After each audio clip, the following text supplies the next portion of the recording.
Welcome everybody to this week's Market Share, the short weekly segment brought to you by MKR, where we bring you all the noteworthy news and updates surrounding digital media and the world today. I'm your host Genevieve, and we've got some fun stories for you today, so let's get started. First up this week, Miller Lite is turning badvertising into something good for society, literally.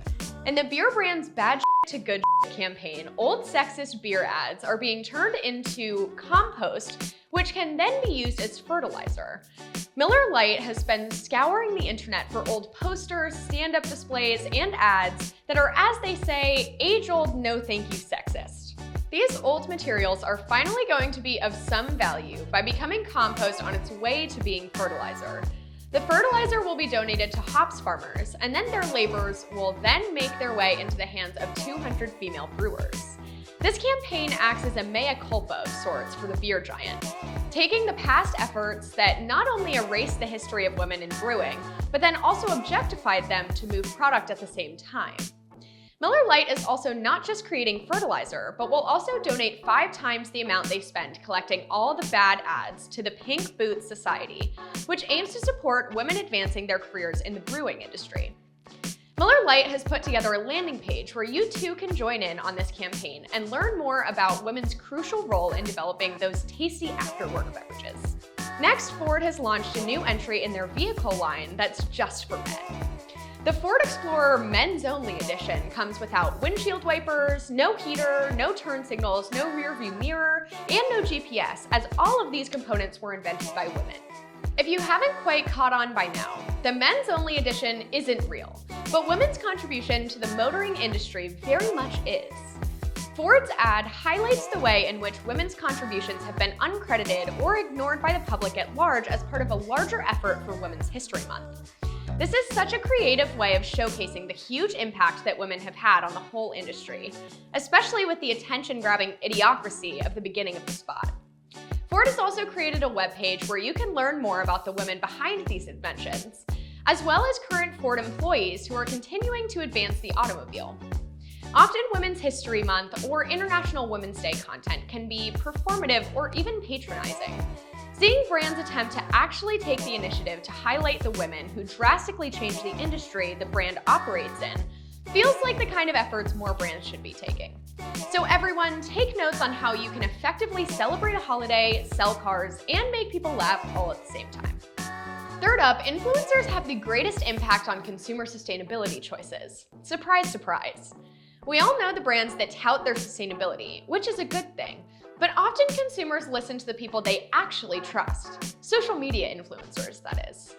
They actually have the biggest impact ahead of TV documentaries, news articles, government campaigns, and brand announcements themselves. 75% of consumers explain that social media made them more likely to adopt sustainable behaviors, with 86% of those 18 to 34 agreeing that TikTok and Instagram are helpful places to find advice for how to be greener. A brand's stance on sustainability is extremely important, especially in this day and age, but it won't really matter that much if no one sees it.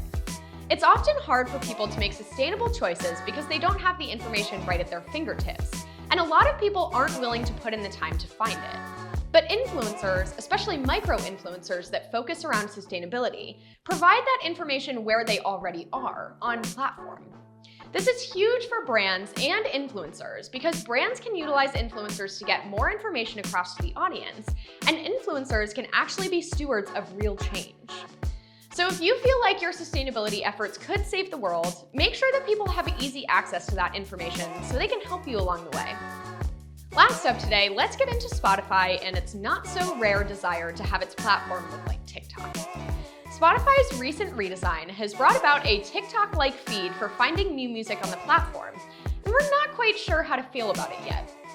Understandably, users like Spotify because of the level of personalization and the ability to find new and exciting music, podcasts, audiobooks, etc. on the platform. Spotify wants to do everything in their power to keep people around, which is why they're looking for a new way to innovate around discovery. With this new update, the ability to scroll through from song to song allows the algorithm to know if you saw it, listened to it, and if you decided to move on or if they should show you more content like that. Yes, their systems are similar to those found on other apps and platforms, but Spotify wants to make this technology and these insights available not only to video creators, but also musicians and podcast creators. Plus, Spotify already has their main revenue stream from their subscription service, which means that they don't have to rely on this technology to bring in more money, and they can even mess around with it to provide more value to the consumer. So yes, from a Spotify perspective, this is absolutely a good way to continue with machine learning. And even though people may be put off by this kind of technology on Spotify, I think eventually people will realize that it may actually help them find new music that they love, which is the point after all. That's all for this week's Market Share. My name is Genevieve, and I'll see you all next week.